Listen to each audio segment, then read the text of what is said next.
고등학교 때였던 것 같은데요. 저희 교회 학교에서 선생님이 몇몇 학생들과 함께 대화를 나눌 때 방언에 대한 얘기를 하신 기억이 있습니다. 근데 이제 방언에 대한 말씀을 하시면서 또 여러 가지를 이야기하시던 중에 어떤 교회에는 방언을 못하면 구원을 못 받는다고 얘기하더라. 이런 말씀도 하셔서 그때 참 그런 기억이 아직도 잊혀지지가 않습니다. 물론 지금 그렇다는 건 아닙니다. 제 어렸을 때 기억의 한 파편일 뿐입니다. 우리는 신앙생활하면서 이렇게 방언이나 여러 은사들에 대해서 교회에서 말씀을 배우고 또한 체험하기도 하죠. 그래서 바울은 은사에 대한 성령의 은사에 대해서 고린도전서 12장 9절에서 10절에 이렇게 말하고 있습니다. 다른 사람에게는 같은 성령으로 믿음을, 어떤 사람에게는 한 성령으로 병 고치는 은사를, 어떤 사람에게는 능력 행함을, 어떤 사람에게는 예언함을, 어떤 사람에게는 영들 분별함을, 다른 사람에게는 각종 방언 말함을, 어떤 사람에게는 방언들 통역함을 주시나니. 이 짧은 구절에는 한 약 7가지의 은사가 기록되어 있는데요. 믿음, 병고침, 능력행함, 그리고 예언, 영 분별, 그리고 방언, 그리고 방언을 통역하는 은사. 이 정도로 볼 수가 있습니다. 그 외에도 성경은 다른 본문들을 보면 또 여러 은사들을 기록하고 있죠. 아마도 여러분들은 이런 은사들이나 또 그 외의 다른 은사들을 통해서 경험하기도 하시고 또한 은사를 또 활용하기도 하실 겁니다. 심지어 제가 신학교 다닐 때 어느 교수님은요, 방언은 성경에 기록된 은사로만 이해해야 된다라고 하시는 분도 계셨습니다. 은사에 대해서는 이렇게 많은 견해와 또한 경험적인 그런 이야기들이 좀 다르죠. 그런데 오늘 저는 말씀을 통해서 은사의 종류나 그리고 어떤 견해나 그리고 또한 경험들을 얘기하는 것이 아닙니다. 방언을 하느냐 안 하냐, 뭐 통변을 하느냐, 또한 예언이냐, 뭐 이런 거에 대한 옳고 그름의 얘기도 아닙니다. 오늘 말씀드리는 것은 기독교의 매우 본질적인 믿음의 고백이 있죠. 성부 하나님을 믿습니다. 성자 하나님을 믿습니다. 그리고 성령 하나님을 믿습니다. 이 본질적인 고백에 대해서 그 중에 우리가 고백하는 한 분, 성령 하나님에 대한 이야기입니다. 실제 말씀을 준비하면서 제가 가졌던 고민은 우리가 성부 하나님, 하나님에 대한 이야기 많이 하죠. 성자 하나님, 예수 그리스도에 대해서 우리 많이 얘기합니다. 그런데 성령 하나님에 대해서 우리가 얼마나 이야기하고 있는가라는 점이 고민이 되었습니다. 그래서 오늘 본문 안에서 성령 하나님, 그 성령 하나님에 대한 조금 더 진지한 논의들을 오늘 본문 안에서 좀 나눠볼까 합니다. 자, 먼저 우린 지난주 본문입니다. 바울이 에베소라는 도시를 떠나 수리아로 갈 때 그와 동역했던 아굴라 브리스길라 부부를 거기다 머물게 하고 또 많은 형제들이 여기에 함께 더 있어달라고 하는 요청도 뿌리치고 그가 에베소를 떠나 이제 예루살렘을 거쳐 안디옥으로 가고 다시 위쪽에 있는 지방들을 거쳐서 다녔던 것을 우리가 말씀을 통해서 봤는데요. 그때 바울이 떠나면서 했던 말이 있습니다. 이런 말이었죠. 만일 하나님의 뜻이라면 내가 다시 오리라. 그렇게 말한 대로 바울은 신실하게 약속을 지켰습니다. 그래서 오늘 19장 1절에서 보니까 바로 바울이 에베소에 와서 하는 이야기입니다. 자, 이 구절 같이 읽겠습니다. 아볼로가 어떤 제자들을 만나. 네, 여기서 말하고 있는 윗지방이라고 하는 것은 갈라디아, 부르기아 뭐 이런 지방을 얘기합니다. 거기서 거쳐서 바울이 형제들에게 믿음을 또 건면하고 또 경고케 하고 돌아와 그가 떠났던 에베소라고 하는 지역에 다시 오게 됐고요. 여기서부터 이제 복음이 3차 전도여행, 우리가 바울의 전도여행을 1차, 2차 또한 3차까지 나누기도 하고 또 나중에 기회가 된다면 4차 전도여행이 있었을 거라고 하는 성경적 근거들을 얘기하긴 할 텐데요. 어쨌든 간에 3차 전도여행이 시작하는 시점이 바로 여기서부터 시작되는 겁니다. 바로 여기서 몇몇의 제자들에게 2절을 보니까 이런 질문을 해요. 이르되 너희가 믿을 때 성령을 받았냐. 여러분, 지금 바울이 이 질문하는 것에 대해서 우리가 조금만 생각해 보면 좋을 것 같습니다. 바울이 지금 질문한 대상은 제자들입니다. 우린 제자라고 하면, 제자라고 불렸다면 당연히 성령을 받았을 거라고 생각하게 되죠. 당시에 예수를 믿는 것은 죽음을 각오한 신앙을 지키는 것이었거든요. 그럼 특별히 제자라고 불리는 사람들이었다면 성령을 받은 것은 당연하다라고 여길만 합니다. 그런데 바울은 너희가 믿을 때 성령을 받았냐라고 물어봤다는 것이죠. 자, 이 질문을 받은 제자들이라면 바울이 자기를 좀 무시하고 있는가? 자기들이 지금 무시하는 거야? 이렇게 생각할 수도 있겠죠. 그런데 이 정도까지는 괜찮은데 우리를 또 혼란스럽게 하는 상황이 발생합니다. 굉장히 혼란스러운 상황이 뭐냐면 바울이 너희가 믿을 때 성령을 받았냐라고 하는 이 질문에 그들이 2절 뒷부분을 보니까 이렇게 답하거든요. 아니라 우리는 성령이 계심도 듣지 못했다. No, 우리는 성령이 계심을 듣지 못했어요. 여러분, 제자들이라면 성령을 안다고 성령을 받았다고 답해야 되는 것이 맞지 않을까요? 근데 그들은 성령이 계신 것도 듣지 못했다 말합니다. 그럼 이렇게 답변한 제자들을 진정한 제자라고 할 수 있는가 말이죠. 실은 우리가 알아야 될 것은 이 구절에 대해서 성경은 어떤 말도 하지 않습니다. 어떤 말도 하지 않습니다. 그게 중요하고요. 그래서 바로 이 지점에서 바울과 제자들의 대화를 통해서 생각해 봐야 될 심각한 고민이 있습니다. 자, 그것은요, 바울은 에베소의 제자들에게 이런 질문을 했을 때 분명한 것은 그들에게서 성령의 내적인 외적인 증거들을 찾을 수가 없었다는 것을 말하고 있는 겁니다. 다시 말씀드리면 이런 겁니다. 그들은 제자로 불렸을지 모르나 제자로 보이는 것과, 잘 들으셔야 되겠죠? 제자로 보이는 것과 제자로 살아가는 삶이 달랐다는 겁니다. 지금 바울은 이 부분에 대한 깊은 고민이 있었던 것으로 보여집니다. 성경에서 말하는 제자란 예수 그리스도를 구원의 주님으로 고백한 사람들을 지칭하는 데 쓰이지 않습니까? 그러니까 제자란 예수 그리스도의 삶을 순종하며 따르는 사람들이죠. 바울이 부딪혔던 문제가 바로 여기에 있습니다. 마땅히 그리스도의 제자라면 그런 삶을 살아가야 되는데 그가 만났던 사람들에 대한 바울의 고민은 제자라고는 불렸지만 이름만 갖고 있었던 사람이었다는 것입니다. 자, 안타깝게도 2000년 전이나 지금이나 오늘 우리 시대가 직면하고 있는 문제가 바로 여기에 있습니다. 사람들의 눈에는 예수 그리스도를 믿는 신실한 제자처럼 보입니다. 그러나 그들의 삶은 제자의 삶과 거리가 멀죠. 사람들의 눈에는 목사요, 장로요, 권사요, 집사요, 그리고 뭔가 제자처럼 살아가는 것처럼 말은 하지만 주님의 눈에는 성령이 함께 하시는 제자의 삶과는 전혀 관계가 없는 모습들이 있다는 겁니다. 심각한 문제죠. 혹시 여러분 중에 라스베가스를 여행하셨거나 또는 방문하다가 호텔에서 머무시게 된 경험들이 있으실 텐데요. 그러면은 1층에 가면 대부분 이게 똑같이 있습니다. 뭐가 있는지 아십니까? 어떤 분이 일부 예배 때 그랬더니 라비라 그러더라고요. 물론 1층에 라비가 있죠. 1층에 대부분 카지노가 있습니다. 네, 경험하셨던 분들 많으시죠. 뭐 했다는 얘기가 아니라 봤다는 얘기니까요. 근데 저나 아내나 이제 그런 얘기를 해요. 야, 우리 카지노 가면 목사나 뭐 사모 이런 얘기 하지 말자. 그리고 집사나 이렇게 권사님들 오면 여러분 제발 직분 부르지 마세요. 이렇게 얘기해요.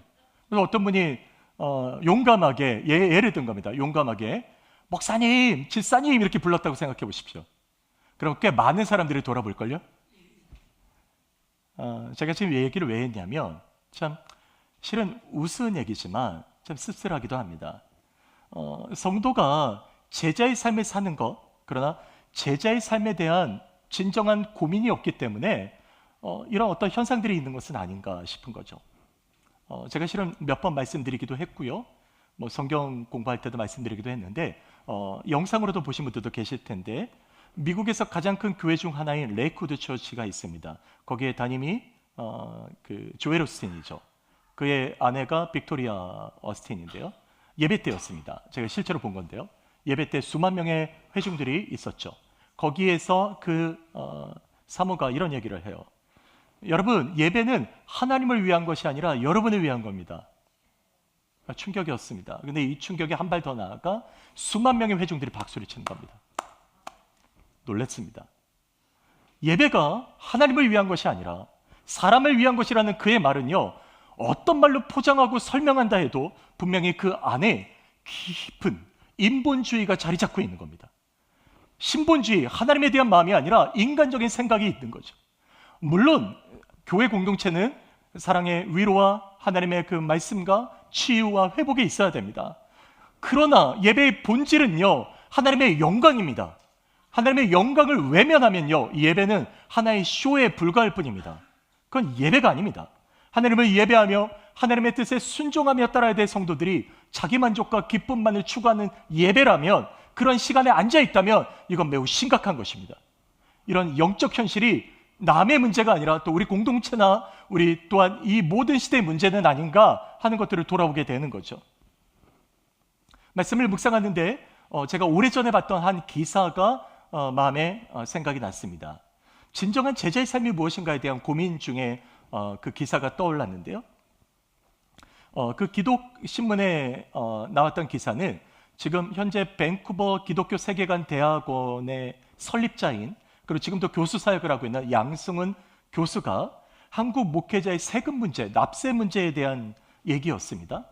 종교인의 납세, 특히 그중에 한국의 목회자들이 세금을 내는 것을, 납세하는 것을 반대하는 것에 대한 그런 현상들에 대한 이야기들을 하면서 그 이유를 분석하는데요. 이런 얘기를 해요. 한국의 목회자들이 세금을 내는 것을 반대하는 이유 중에 하나는 이렇게 생각한다는 겁니다. 목회자는 성직자이지 근로자가 아니다. 이렇게 생각한다는 거예요. 자, 그 배경을 이렇게 말합니다. 이 배경에는 교회와 관련된 일은 거룩하고 교회 밖에서의 일은 세속적이라는 이원론적 직업 간의 문제가 있습니다. 종교적인 냄새가 나는 일에는 소명이 필요하지만 세상에서의 근로에는 소명이 필요 없다는 전제가 깔려 있는 것이죠. 물론 요즘 한국교회 목회자들이 세금을 내는 문제에 있어서 조금 더 진일보해서 많은 분들이 세금을 내는 것에 대한 이제 긍정적인 어떤 이야기들이 있지만 여전히 한국교회는 이걸 심각한 문제가 있는 거죠. 그러나 여전히 우리가 성직자이기 때문에 세금을 낼 수가 없다고 한다면, 성직과 세상을 이렇게 구분해 버린다면 이건 문제가 되는 겁니다. 하나님은요, 우리를 목회자로 부르셨거나 어떤 부르심이 있거나 직업의 구분은 없습니다. 모든 직업은 하나님이 부르신 겁니다. 다만 목회직은 하나님의 말씀과 가르침을 우선으로 하는 것이죠. 그러나 세상의 일들도 여전히 마찬가지입니다. 이것이 하나님 나라를 살아가는 성도의 삶이 되어야 하는 겁니다. 모두가 하나님의 은혜 가운데 부르심을 받았기 때문입니다. 그러므로 직업 그 자체에서는 속됨이나 거룩함을 구별하지 않습니다. 자, 데살로니가전서 2장 12절에서 바울은 우리의 부르심에 대해서 이렇게 말했는데요. 같이 한번 읽어볼까요? 이는 너희를 부르사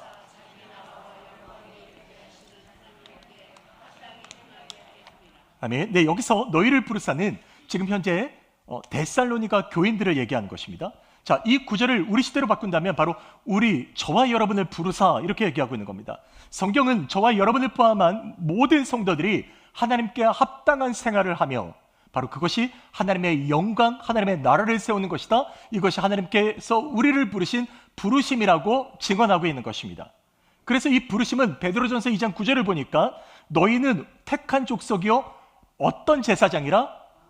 네, 왕 같은 제사장이라고 얘기하죠. 여러분, 이 제사장이 구약 때에는 어떤 역할을 감당했는지 기억하십시오.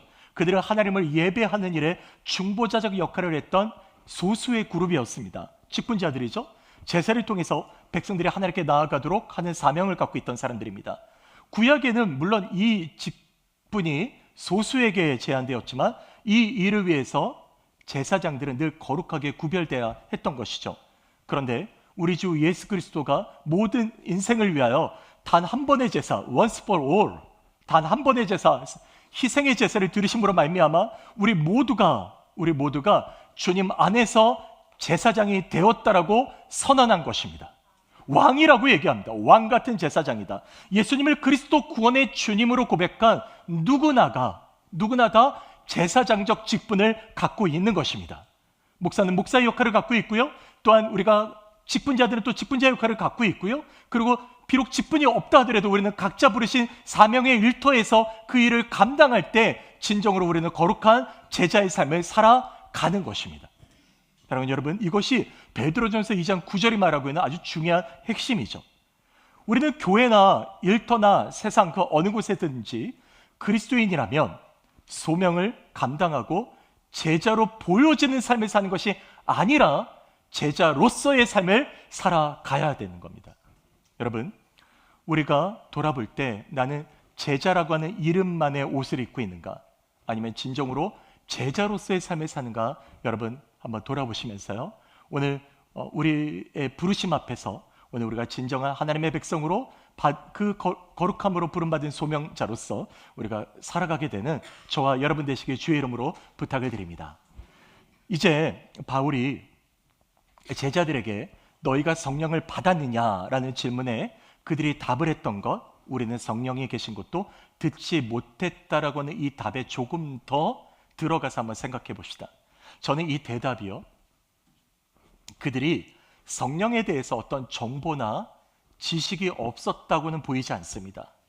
왜냐하면 바울이 그들에게 무슨 침례를 받았냐고 물어봤을 때 그들이 요한의 침례를 받았다라고 대답하잖아요.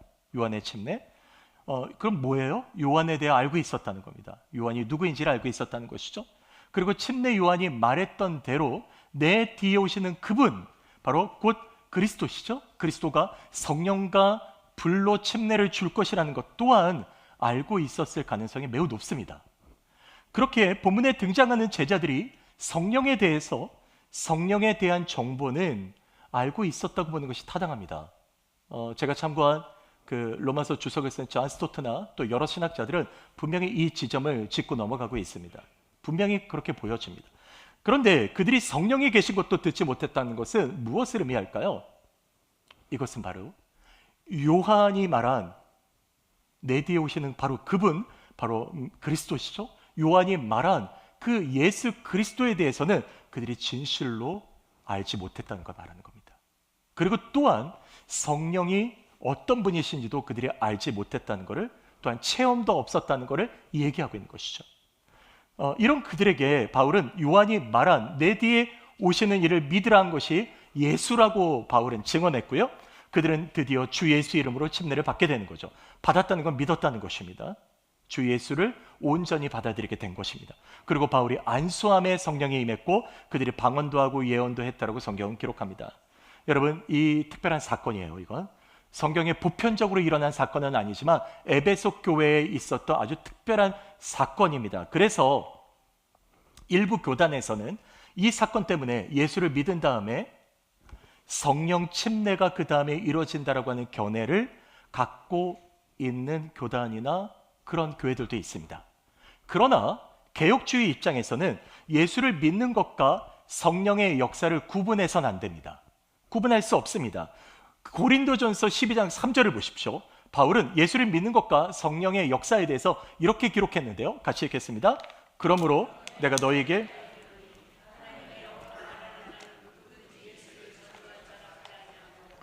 또 성령으로 아니하고는 누구든지 예수를 주시라 할 수 없느니라. 맞습니다. 누구든지 예수를 주라 고백하는 곳에는 성령의 역사하셔서 믿게 되는 것이죠.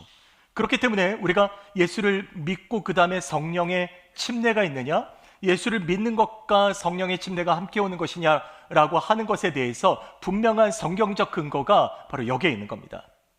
물론 일부 교단에서는 성령 체험으로 드러나는 어떤 외적인 표징, 예를 들어서 방언이나 통변이나 예언 같은 은사들을 너무 강조하기 때문에 예수를 믿는 것과 이런 표징을 구별해서 강조하는 그런 어떤 교단으로 극단적인 견해죠. 극단으로 치우칠 수 있다는 점은 우리가 매우 주의가 필요합니다.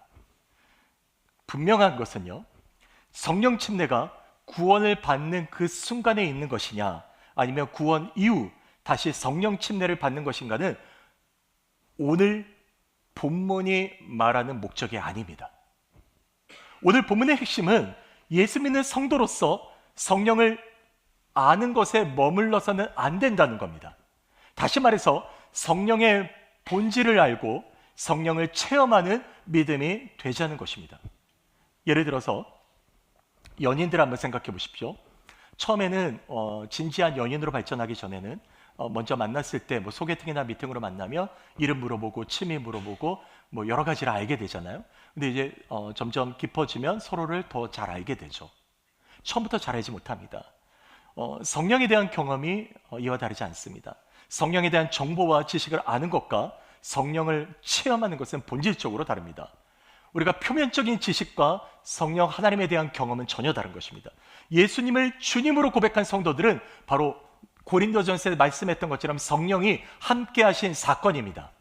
그래서 우리는 이 성령에 대한 깊은 교제와 그리고 또한 성령과 함께하는 삶을 살아가야 되는 것이죠. 사랑하는 여러분, 그렇다면 성도인 우리는 왜 성령을 알아야 될까요? 답은 분명합니다. 성령, 바로 그분은 하나님이시기 때문입니다. That's it. 이게 전부입니다. 성령은 바로 하나님이시기 때문입니다. 성령을 체험하는 것은 어떤 성령의 은사에 관심을 가지라는 말이 아닙니다. 또한 이 은사에 대한 갈급함 때문에 신앙의 체험을 은사적 체험의 목적을 두는 경우가 있는데, 이렇게 되면 성령을 은사 경험의 도구로서 전락시켜버리게 됩니다. 그러면 아주 불신앙적 태도를 갖고 오는 겁니다. 어떤 집회나 어떤 현장에서 성령 받아라, 성령의 불 하면 성령이 임하는 것처럼 얘기하는데 매우 위험하고 심지어 잘못된 겁니다. 성령을 도구화 시키거든요.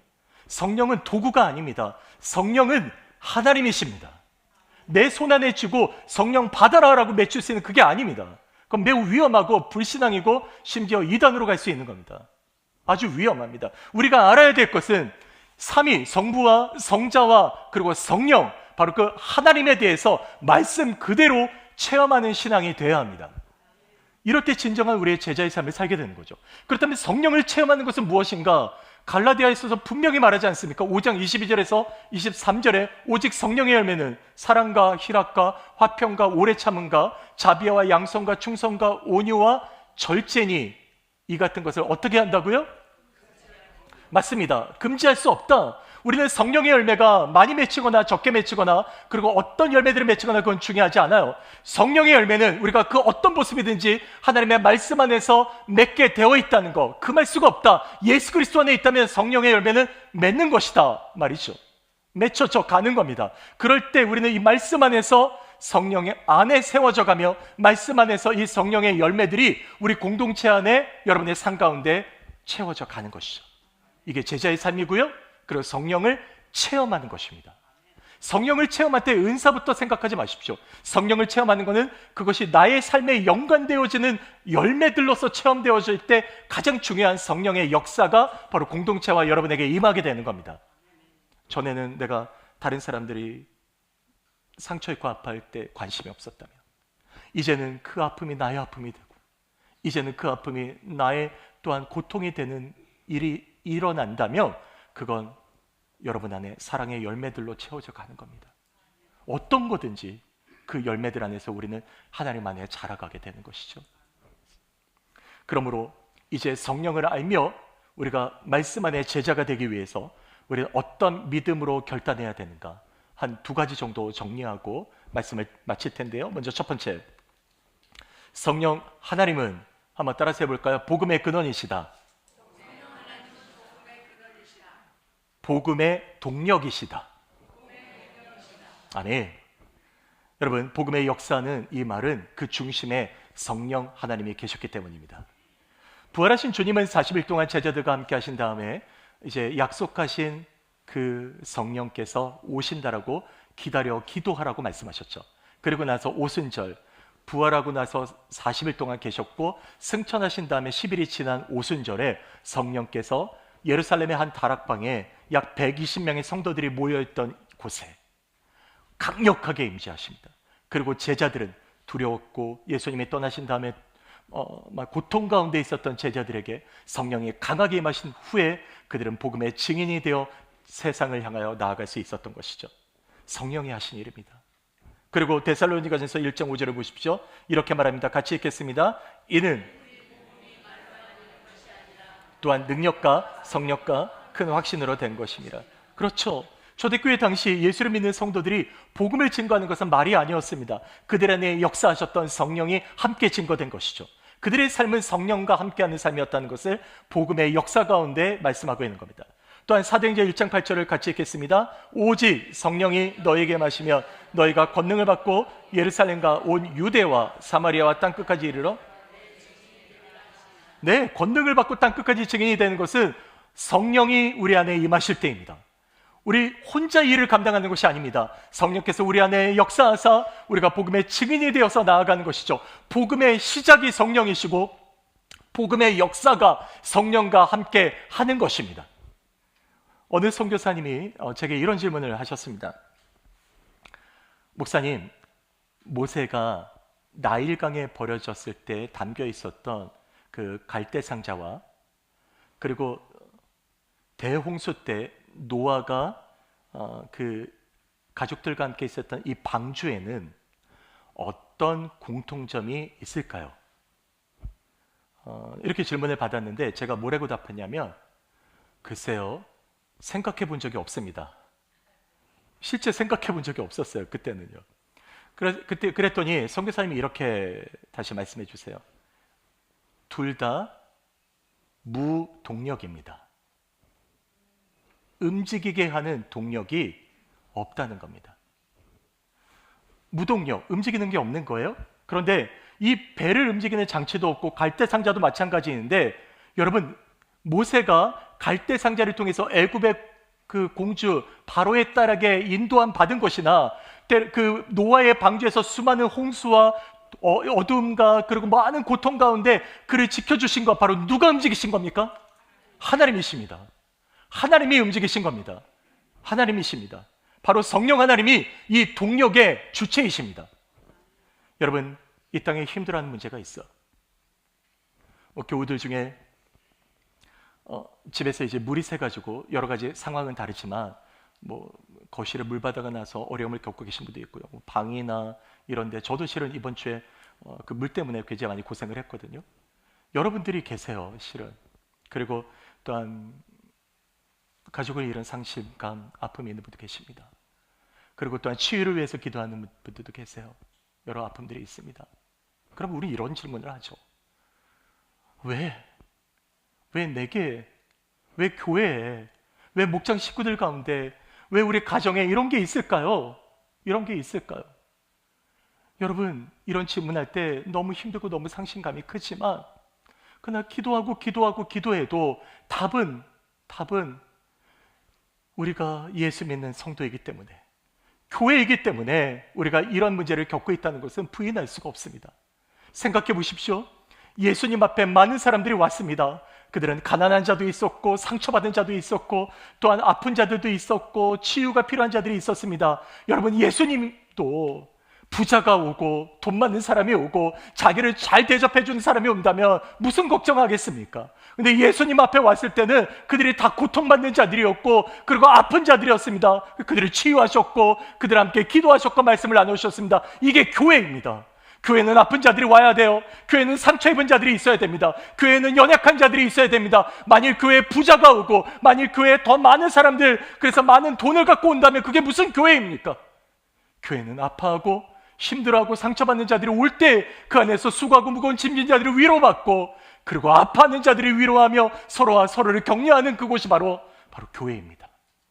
그렇기 때문에 그건 그것 때문에 우리는 고난 가운데 있다고 얘기하지 않아요. 비록 고난 가운데 있다 할지라도요, 장차 다가올 영광과 비교할 수 없는 주님의 역사를 경험하게 되는 것입니다. 그리스도께서 십자가를 지신 것처럼 오늘 또 우리가 져야 될 십자가, 오늘 우리가 져야 될 그런 아픔이 있다면 그걸 갖고 나아가는 것, 그게 제자가 되는 것이라고 하지 않습니까? 너희가 나를 따르려거든 자기 십자가를 지고 나를 따르라. 그것이 우리의 아픔이든 그것이 우리의 상실감이든 그것이 어떤 것이든 오늘 우리는 그 십자가를 지고 가는 것입니다. 지난 수요일날 새벽에 말씀을 전하는데요, 우리 중에는 말씀을 함께 나눴던 분도 계시지만요, 예수님께서 오병이의 기적을 마치시고 사람들이 그를 왕으로 삼으려고 하자 주께서는 그들을 떠나서 멀리 산으로 가서 기도하셨습니다. 그래서 제자들을 재촉해서 갈릴리 바다를 건너가라 그러시죠. 그런데 이게 해질 때쯤이었는데 바람과 파도가 치고 폭풍우가 쳐서 엄청나게 고생을 합니다. 그때 예수님께서 바다 위를 걸어오시죠. 근데 성경은 이 바다 위를 걸어오는 그 시간을 밤 4경이라고 표현했습니다. 여러분 사경은 새벽 3시부터 6시 사이입니다. 자, 이제 산수입니다. 해질 무렵에 제자들을 보내셨습니다. 그러면 사경에 제자들이 갈릴리 그렇게 크지 않은데도 갈릴리 바다를 다 건너지 못하고 바람과 폭풍우 때문에 무척 고생하고 거의 죽을 정도로 힘들었던 그 시간은 몇 시간 동안 있었을까요? 할렐루야. 감사합니다. 질문에 답을 해주셔서 감사합니다. 9시간에서 12시간 정도 헤맨 겁니다. 얼마나 힘들었을까요? 여러분 운동할 때 몇십 분 막 노동하더라도 힘들잖아요. 근데 9시간에서 12시간 동안 엄청나게 힘들었어요. 자, 여기에 이제 포인트가 있습니다. 예수님이 건너오셨어요, 무리를. 그때 베드로가 보죠. 다들 놀라서 두려워서 막 유령이라고 얘기하고 떨죠. 그때 베드로가 얘기합니다. 만일 주님이시라면 내게 명령해서 오라 하십시오. 그랬더니 주님께서 그러시죠. 오라. 그때 베드로가 어떻게 합니까? 물 위에 던지죠, 자기를. 던졌을 때 걸었습니까? 걷지 못했습니까? 걸었죠. 걸어갑니다. 그런데 베드로가 언제 빠집니까? 바람과 파도를 보자. 예수님이 보이지 않은 겁니다. 처음에는 예수님을 보고 뛰어들었습니다. 그때는 그가 바다 위를 걸었죠. 근데 그 바람과 파도가 보이자 바로 빠져듭니다. 자, 그래도 언제 바람과 파도가 멈췄냐면 여기서 중요합니다. 예수님이 베드로의 손을 잡고 배 위에 올라가셨을 때 바람과 파도가 잠잠해집니다. 여러분 기억하십시오. 예수님이 계세요. 안 계신 게 아닙니다. 주님은 우리 곁에 계세요. 성령께서는 우리와 함께 하십니다. 그러나 바람과 파도처럼 9시간이나 12시간처럼 그렇게 고통 가운데 죽을 지경이 되었을 때조차도 분명히 주님이 아셨잖아요. 그리고 바다 위로 걸어오셨잖아요. 그때조차도 주님 바람과 파도가 멈추지 않았습니다. 예수님이 그의 손을 붙잡고 배에 오랐을 때 그때 멈춥니다. 우리에게 이런 고난이 있습니다. 분명히 예수님이 계신데 왜 고난이 일어날까? 예수님이 계신데 우리 왜 이런 아픔을 겪을까? 알아요. 왜 모르겠습니까? 알지만 그러나 여전히 우리는 주님의 손을 붙들라고 말씀하시는 겁니다. 세상의 파도와 세상의 고난이 아니라 여전히 예수님 보라고 말씀하시는 겁니다. 붙들었을 때 우리는 그 파도가 뛰어넘는 파도 가운데 있다 할지라도 주님의 손을 붙들어 주시면 비록 몇 발자국이라도 예수님이 그의 손을 붙들고 바다 위를 걷지 않으셨습니까? 베드로가 이제 배에 올라가 잠잠해진 파도를 보면서 모든 제자들이 엎드려 하나님의 아들이소이다. 사랑하는 여러분, 여러분이 있는 고난의 현장, 여러분이 있는 파도의 현장, 여러분 그 모든 현장에도 오직 우리를 이끄시는 분은 성령 하나님이십니다. 그리고 그 안에 함께할 때 우리는 그 파도를 넘어가는 거죠. 비록 파도가 치고 산을 넘어간다 할지라도 주님이 우리의 손을 붙들고 가는 것입니다. 이 은혜의 역사의 현장에 바로 저와 여러분에게 있게 되기를 주님의 이름으로 축복합니다. 사랑하는 여러분, 두 번째로요, 성령 하나님이 우리 삶에 역사하시도록 우리는 따라서 한번 할까요? 끊임없이 기도하는 성도가 되자. 아멘. 오늘 본문의 6절을 보십시오. 같이 읽겠습니다. 바울이 그들에게 안수함에 성령이 그들에게 임하심으로 방언도 하고 예언도 하니. 여기 바울이 그들에게 안수했다는 건 손만 얹었다는 게 아닙니다. 자, 그 전에 어떤 일이 있었습니까? 주 예수의 이름으로 침례를 받고, 그러니까 예수의 능력으로 침례를 받고 안수했다는 건 간절히 그들을 위해 기도했다는 걸 얘기하는 겁니다. 그럴 때 그들 가운데 성령께서 오셨죠. 우리가 앞부분에서 초대교회 때 오순절에 성령이 강력하게 임하셨을 때 주님이 말씀하신 거, 너희는 이곳을 떠나지 말고 기도하라 라고 하셨던 것처럼 그들이 강력하게 주님의 은혜를 받은 것은 기도할 때였습니다. 그래서 바울은 데살로니가전서 5장 19절에 이렇게 얘기합니다. 성령을 어떻게 하라? 소멸하지 말라. 아주 짧은 구절이지만 성령의 역사는 기도 없이 되지 않는다는 겁니다. 여러분, 성령을 소멸하지 말라는 것은 단지 성령을 잊지 말아라, 그냥 늘 생각해라, 이게 아니에요. 계속해서 불꽃을 태우라는 겁니다. 자, 구약에요, 성막은요, 하나님의 임재가 임했던 성막은요, 성소와 지성소로 구분되어 있습니다. 휘장이 가르고 있죠. 지성소는 언약궤가 놓인 방이고요, 성소에는 또 여러 가지 성구들이 있었습니다. 이 휘장 앞에 바로 분향단이 있었는데요, 이 분향단에 올라갔던 불은요, 하나님이 번제단에 내린 불로 시작한 불입니다. 그랬다면 제사장적 직분을 갖고 있었던 제사장들은요, 이 불을 꺼트리면 안 됩니다. 365일, 1년 내내 꺼트리면 안 됩니다. 이 불을 꺼트리면 제사장의 역할을 다 해버린 겁니다. 그건 제사장의 역할을 못하게 된 거죠.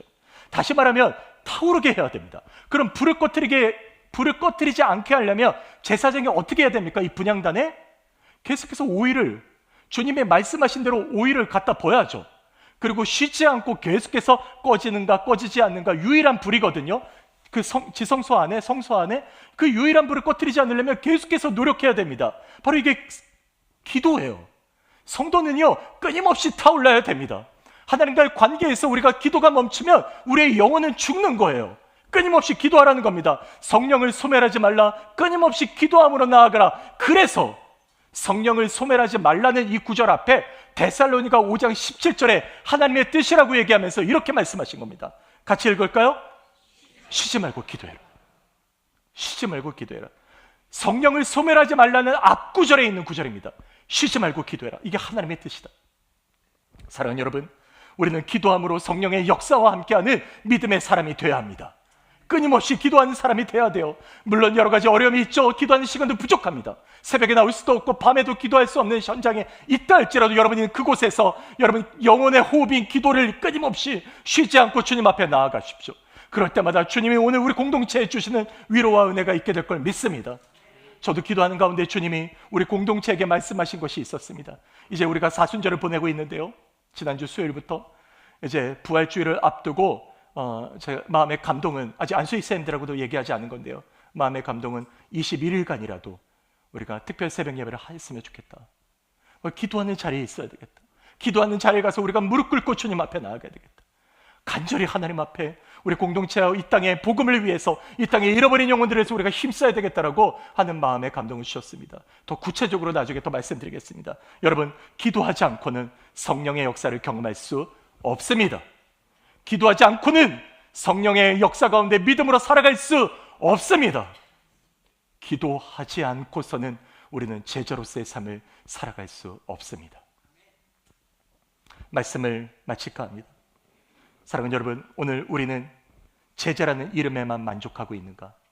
아니면 진실로 제자로서의 삶을 사는가 돌아보시기 바랍니다.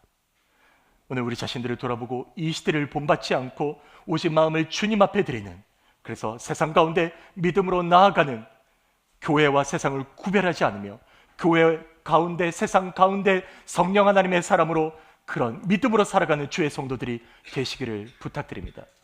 성령의 역사를 은사로만 생각하지 마십시오. 성령은 체험하는 믿음입니다. 그래서 오늘 우리는 주 예수 안에서 성령의 열매들로 체험하며, 그리고 주님을 만나기 위해서 오직 주님께서만이 나의 믿음의 동력이심을 인정하고, 그 동력 되시는 주님께 나의 삶을 맡기고, 모세의 갈대상자나 노아의 방주나 그들이 움직인 것이 아니라 주님께 맡기고, 오늘 그 안에 함께하며 베드로가 주님의 손을 붙든 것처럼 오늘 우리도 주님의 손을 붙들고 성령 하나님의 놀라운 역사 현장 가운데로 나아갈 때 주님이 우리를 이끌어 주시고, 오늘 우리가 주님 안에 기도하며 살아갈 때 주님의 성령의 놀라운 하나님의 사람, 하나님의 역사가 여러분의 일터와 직장과 여러분의 모든 삶에서 넘치게 될 것을 믿습니다. 이런 성령의 사람으로 살아나고 성령 하나님을 경험하고 성령의 역사 가운데 들어가는 저와 여러분의 삶이 다 되시기를 우리 주 예수님의 이름으로 축복합니다. 아멘. 아멘. 기도하시겠습니다. 사랑하는 여러분, 이 시간 함께 기도할 때요, 오늘 믿음 안에 도전합니다. 오늘 우리는 성령의 역사를 단지 지적으로만 생각하고 아니면 어떤 은사적인 것만 구했던 삶은 아니었을까요? 여러분, 성령 하나님은 인격적인 우리 안에 계신 하나님이십니다. 오늘 그 성령 하나님을 체험하는 삶은 성령의 열매를 맺어가는 것이요, 그리고 제자로서의 삶을 살아가는 것입니다. 하나님, 나는 부족하지만 이런 우리의 동력이 되시는 주님께 우리의 삶을 맡기고 이런 삶을 살게 하여 주시옵소서. 이런 믿음으로 우리가 나아가게 되기를, 고난이 있고 어려움이 있어도 그러나 그 안에서 영광을 바라보며 주님만을 붙들고 나아가는 믿음의 성도가 되게 해달라고 우리 합심해서 함께 기도하겠습니다. 살아계신 하나님, 오늘 이 땅 가운데 우리의 삶이 오직 성령 하나님께 붙들리는 믿음의 삶 되게 하여 주시옵소서. 오늘 우리 안에 죄악을 태우시며 우리 안에 허탄했던 마음들을 녹이시고 오직 성령 하나님의 은혜에 붙들려 사랑과 희락과 화평과 오래 참음과 자비와 양성과 충성과 온유와 절제를 금할 수 없는 성령 하나님의 놀라운 열매들을 맺어가는 주의 성도들이 되게 하여 주시옵소서. 성령 하나님, 이 시간 하나님을 고백하며 나아가는 우리의 성도가 되게 하시며 이제 우리가 어느 곳에 있든지 우리의 믿음의 불꽃을 계속해서 태우는 기도의 사람, 성령 하나님의 사람이 다 되게 하여 주시옵소서. 주님이 모든 것 가운데 역사하시고 함께 하시며 우리의 복음의 발걸음으로 살아가게 하시는 우리의 동력이 되시는 우리의 믿음의 근본이 되시는 성령 하나님 믿고 감사하며 우리 주 예수님의 이름으로 기도드립니다. 아멘.